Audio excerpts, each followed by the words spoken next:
नमस्कार दोस्तों, स्वागत है आपका हरीश एकेडमी में। तो हमारा जो अगला टॉपिक है वो है लाइनेक्स। इसमें हम देखेंगे कि लाइनेक्स है क्या, किस टाइप का ये ऑपरेटिंग सिस्टम है और कैसे काम करता है, कैसे इसके फीचर्स हैं। तो ये सारी चीजें हम इस वीडियो में डिस्कस करेंगे। लाइनेक्स ऑपरेटिंग सिस्टम एक ओपन सोर्स ऑपरेटिंग सिस्टम है। मतलब ये भी क्या है, एक ओपन सोर्स सॉफ्टवेयर है। जैसा हमने डॉस पढ़ा, डिस्क ऑपरेटिंग सिस्टम, इसमें कमांड के द्वारा सारे काम किए जाते हैं। उसी प्रकार से लाइनेक्स में भी कुछ कमांड के द्वारा काम किए जाते हैं और कुछ जीयूआई बेस भी काम किए जाते हैं, लेकिन मोस्टली जो है लाइनेक्स में भी कमांड के द्वारा काम किए जाते हैं। तो लाइनेक्स जिस प्रकार से ऑपरेटिंग सिस्टम, उसी प्रकार से उसका बेसिक कह ले तो डॉस ऑपरेटिंग सिस्टम था, उसका बेसिक कह ले। उसी प्रकार से हमने पढ़ा था विंडोज ऑपरेटिंग सिस्टम। तो ये सारे क्या होते हैं, ऑपरेटिंग सिस्टम होते हैं जो जिसका यूज करके हम अपने कंप्यूटर को ऑपरेट करते हैं। ठीक है, तो कुल मिला के लाइनेक्स क्या है, एक ऑपरेटिंग सिस्टम है जो कि ओपन सोर्स ऑपरेटिंग सिस्टम है। ठीक है, अब चूंकि ये ओपन सोर्स है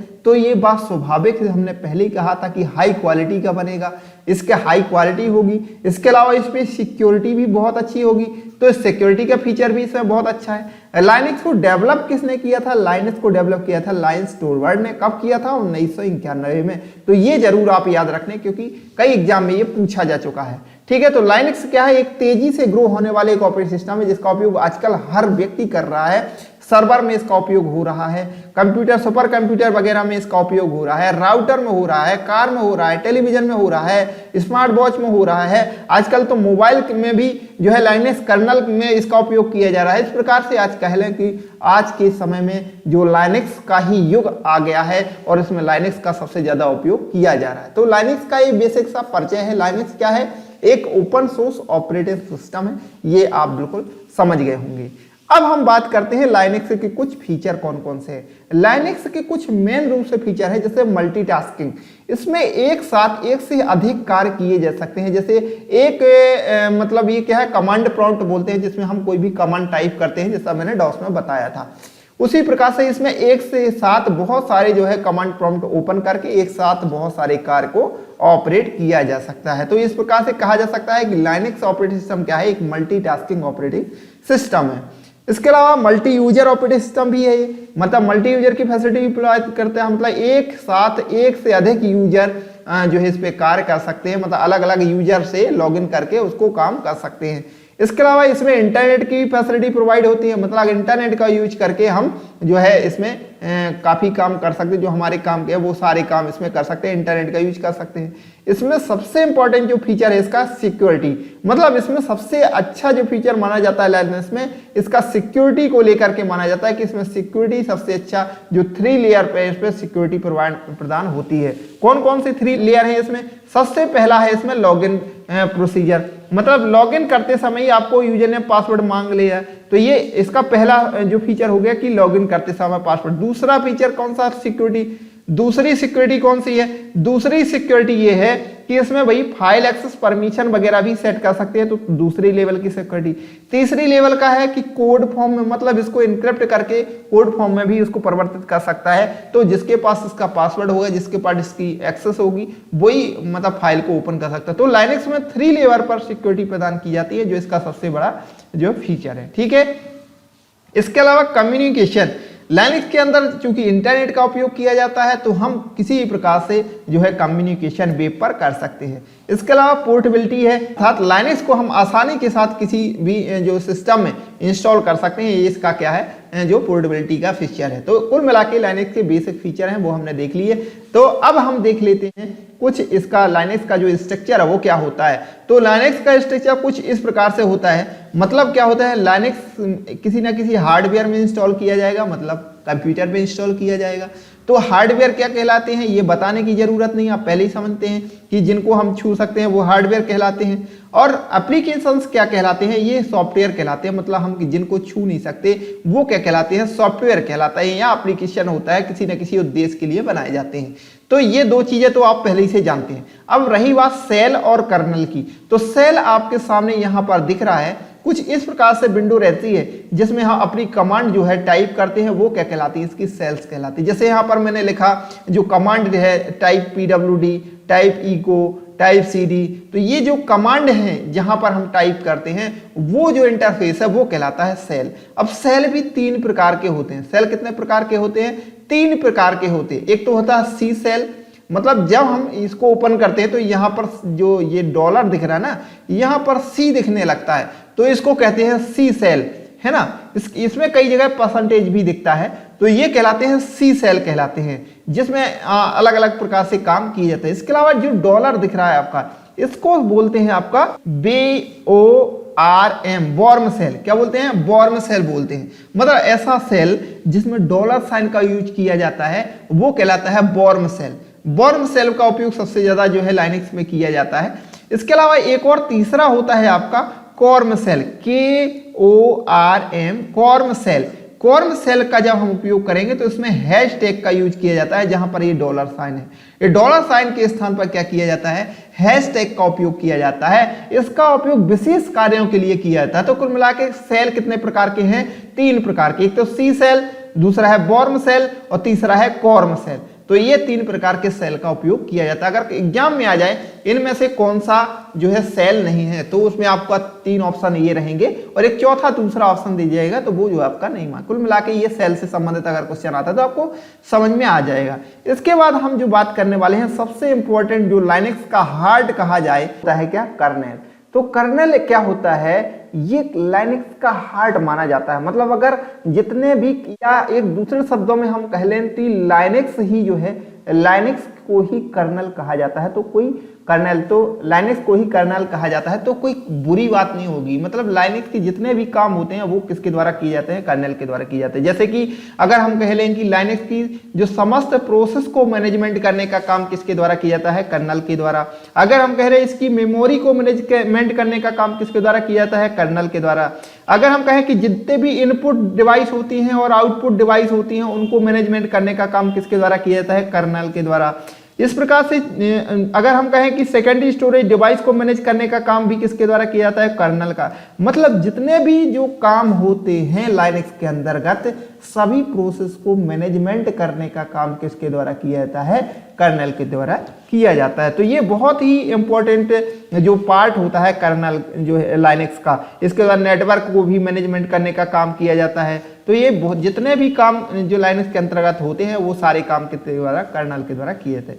इसके अलावा यूटिलिटी कौन कहलाते हैं? यूटिलिटी सॉफ्टवेयर बिल्ड सॉफ्टवेयर होता है, जैसे हमने पहले ही बताया था, जो कि सिस्टम को मेंटेन करने के लिए आवश्यक होते हैं। ठीक है, तो ये जो हो गया, हमने जो बेसिक स्ट्रक्चर है वो इसका लाइनक्स का वो हमने समझा। अब हम यहाँ पर देख लेते हैं कि लाइनक्स ऑपरेटिंग सिस्टम की फाइल क्या होती हैं और उनकी प्रोसेस क्या होती है, वो हम इसमें देख लेते हैं। तो लाइनक्स की जो इंपॉर्टेंट फाइल है कौन कौन सी है वो यहाँ पर दी हुई है, जैसे कि ऑर्डिनरी फाइल और डायरेक्टरी और इसके अलावा डिवाइस फाइल। 3 जो फाइलें होती है वो मुख्य रूप से लाइनक्स के अंतर्गत पाई जाती हैं। अभी हम इसका जो लाइनक्स का जो डायरेक्टरी सिस्टम पढ़ने वाले हैं उसके लिए ये जरूरी है, हमको पता होना चाहिए कि कितने प्रकार की जो है मुख्य रूप से फाइलें होती हैं। तो एक होती है टेक्स्ट फाइल। टेक्स्ट फाइल क्या होती है? जिसमें A to Z मतलब कैपिटल और स्मॉल। क्योंकि हम एक चीज मैं बताना भूल गया कि लाइनक्स जो है वो कि कैपिटल को अलग और स्मॉल को वो अलग समझता है, मतलब केस सेंसिटिव होता है। ठीक है, ऑर्डिनरी फाइल वे फाइल होती हैं जो कि समानता प्रयोग में लाई जाती है। उनमें अगर हम पार्ट देखें तो वो कुल मिला के 4 प्रकार की होती हैं। एक टेक्स्ट फाइल होती है। टेक्स्ट फाइल वो फाइल होती हैं जिसमें कैपिटल A से कैपिटल Z और स्मॉल a से स्मॉल z के जो अल्फाबेटिकल का यूज करके बनाई जाती हैं वो कहलाती हैं टेक्स्ट फाइल कहलाती है। ठीक है, डेटा फाइल वो फाइल कहलाती हैं जिसमें A to Z का तो उपयोग किया ही जाए, स्मॉल a to Z का उपयोग किया जाए, 0 से 9 डिजिट का भी उपयोग किया जाए, तो वो कहलाती हैं आपकी डेटा फाइल। इसके अलावा कमांड फाइल क्या कहलाती हैं? वे फाइल कहलाती हैं जिनकी मतलब हम जानते हैं कि लाइनक्स के अंदर बहुत सारी कमांड लिखी जाती है, जैसे cd लिखा हमने, चेंज डायरेक्टरी लिखा है, md लिखा, मेक डायरेक्टरी लिखा, तो इनकी मीनिंग क्या होगी? इसके लिए कुछ फाइलें होती हैं जिनके अंतर्गत इनकी मीनिंग लिखी जाती है कि अगर md टाइप करे तो आपको ये काम करना है। तो कमांडों की मीनिंग के लिए जो फाइल बनी रहती हैं वो कहलाती हैं आपकी कमांड फाइल। समझ गए आप? जितने भी हम कमांड टाइप करते हैं उन सब की एक फाइलें होती हैं जिनको कमांड फाइल कहा जाता है। इसके अलावा है एक एग्जीक्यूटेबल फाइल। एग्जीक्यूटेबल फाइल कौन कहलाती है? मतलब ऐसी फाइल होती हैं जो कि रन की जाती हैं, मतलब कंप्यूटर के अंतर्गत रन की जाती हैं, वो कहलाती हैं एग्जीक्यूटेबल फाइल। मतलब कह लें कि कितने भी सॉफ्टवेयर हैं, ऐसे सॉफ्टवेयर जिनको कंप्यूटर के अंतर्गत इंस्टॉल किया गया है तो उनको रन किया जा सके, वो सारी फाइल कहलाती हैं एग्जीक्यूटेबल फाइल। अगर विंडो की बात करें, तो EXE होती हैं इनका एक्सटेंशन, EXE, तो एक्सटेंशन इनका EXE होता है। लेकिन लाइनक्स में डेबियन की जो DAB होता है, जार होते हैं, ये ऐसी फाइलें होती हैं जिनको कि एग्जीक्यूट किया जा सकता है। ठीक है, इसके अलावा हम देखते हैं डायरेक्टरी क्या कहलाती है। डायरेक्टरी मतलब होता है, समझ लें, फोल्डर, अर्थात इसके अंतर्गत हम क्या है कि बहुत सारी फाइलों को रख सकते हैं या बहुत सारे फोल्डर्स को भी रख सकते हैं। तो ऐसी फाइल या ऐसी डायरेक्टरी किसे कहते हैं? फोल्डर को डायरेक्टरी कहा जाता है, जिसके अंतर्गत बहुत सारी डायरेक्टरियां या फाइल्स को स्टोर कराया जा सकता है। इसके अलावा डिवाइस फाइल क्या कहलाती हैं? ऐसी फाइलें जो कि हार्डवेयर के लिए आवश्यक होती हैं, वो कहलाती हैं डिवाइस फाइल। जैसे कि मैंने पहले ही बताया था आपको एक बार कि अगर आपको CD ड्राइवर यूज करना है, अगर वो अच्छे से काम नहीं कर रहा तो आप CD का जो ड्राइवर यूज करते हैं। अगर आप मॉडम लगा हुआ है, हालांकि आजकल तो प्ले एंड प्लगिंग वाला काम है, मतलब लगाया और चालू हो जाता है, उसके लिए किसी सॉफ्टवेयर की जरूरत नहीं पड़ती। लेकिन फिर भी कुछ ऐसी डिवाइस हैं जिनको हम यूज करते हैं, अगर वो अच्छे से काम नहीं करती तो उसके लिए हम किसी ना किसी सॉफ्टवेयर को इंस्टॉल करते हैं, वो उसका ड्राइवर कहलाते हैं। तो ऐसे जो सॉफ्टवेयर होते हैं वो कहलाते हैं डिवाइस फाइल कहलाते हैं। ठीक है, आई होप आपको ये जो फाइल का जो सिस्टम है वो आपको समझ में आ गया होगा। अब जब हम पढ़ेंगे ये वाला लाइनक्स एक्सटर्नल फाइल सिस्टम तो आपको बहुत अच्छी तरीके से ये समझ में आ जाएगा, और यही इसका जो इंपॉर्टेंट पार्ट है। क्योंकि हमने यहाँ पर लाइनक्स एक्सटर्नल फाइल सिस्टम क्यों लिखा? क्योंकि एक और जो फाइल सिस्टम होता है उसको इंटरनल फाइल सिस्टम कहते हैं। इसके बारे में हम अभी डिटेल में बात नहीं करेंगे क्योंकि ये हमारे जो है सिलेबस का हिस्सा नहीं है। लेकिन हाँ, जो लाइनक्स का जो सिस्टम होता है, फाइल सिस्टम होता है, मुख्य रूप से दो प्रकार का होता है, एक तो इंटरनल फाइल सिस्टम और दूसरा होता है एक्सटर्नल फाइल सिस्टम। हम इंटरनल में इतने डीप में नहीं जाएंगे, एक्सटर्नल फाइल सिस्टम कौन कौन से वो हम पढ़ेंगे। अब आपको यहाँ पर बहुत सारी जो डायरेक्टरियां दिख रही थी, लाइनक्स के अंतर्गत क्या होता है, इसका स्ट्रक्चर जो है रिवर्स ट्री के समान होता है। मतलब अगर हम पेड़ बनाते हैं ना, तो पेड़ बनाएंगे तो ऐसे कुछ ऊपर बहुत सारी शाखाएं रहेंगी और नीचे से एक ही जो है वृक्ष रहेगा। तो इसके रिवर्स कहें, इसको उल्टा दें पेड़ को, तो इस प्रकार से ये बना हुआ डायरेक्टरी है। तो इसमें क्या होता है कि एक मेन डायरेक्टरी रहेगी और मेन डायरेक्टरी के अंतर्गत बहुत सारी ये सब डायरेक्टरियां होंगी। तो यहाँ पर मैंने इस वाली पीपीटी में इसकी सारी जानकारियां लिखी हैं। जैसे कि मैंने बताया था, स्लैश क्या है, एक रूट डायरेक्टरी है जिसके अंतर्गत लिनक्स फाइल स्ट्रक्चर के टॉप लेवल की डायरेक्टरी भी इसको कहा जाता है, या जीरो लेवल की डायरेक्टरी भी कहते हैं। जो बिन होती हैं, स्लैश के बिन के अंदर इस डायरेक्टरी के अंतर्गत एग्जीक्यूटेबल कमांड होती हैं, जैसे CD है ना, जैसे CP, PWD, LS इत्यादि, ये जो होती हैं एग्जीक्यूटेबल कमांड वो इसके अंतर्गत होती हैं। इसके अलावा कहा जाए स्लैश के अंदर DEV, इस डायरेक्टरी के अंतर्गत डिवाइस से रिलेटेड भिन्न स्पेसिफिक जो फाइलें होती हैं वो स्टोर रहती हैं। इसके अलावा अगर कहा जाए ETC के अंतर्गत क्या रहती हैं, तो ETC इस डायरेक्टरी के अंतर्गत विभिन्न सिस्टम कॉन्फ़िगरेशन फाइल को स्टोर होती हैं। इसके अलावा LIB क्या होती है, इस डायरेक्टरी में सही प्रकार की जो लाइब्रेरी फाइल्स होती हैं वो स्टोर होती हैं। मतलब लाइब्रेरी फाइल मतलब क्या कहा जाता है कि जब सिस्टम को चालू करने के लिए बहुत सारी जो ऐसी फाइल जो सपोर्टिंग फाइल्स होती हैं उनको लाइब्रेरी फाइल्स कहा जाता है। वो कहाँ पर स्टोर होती हैं? LIB में।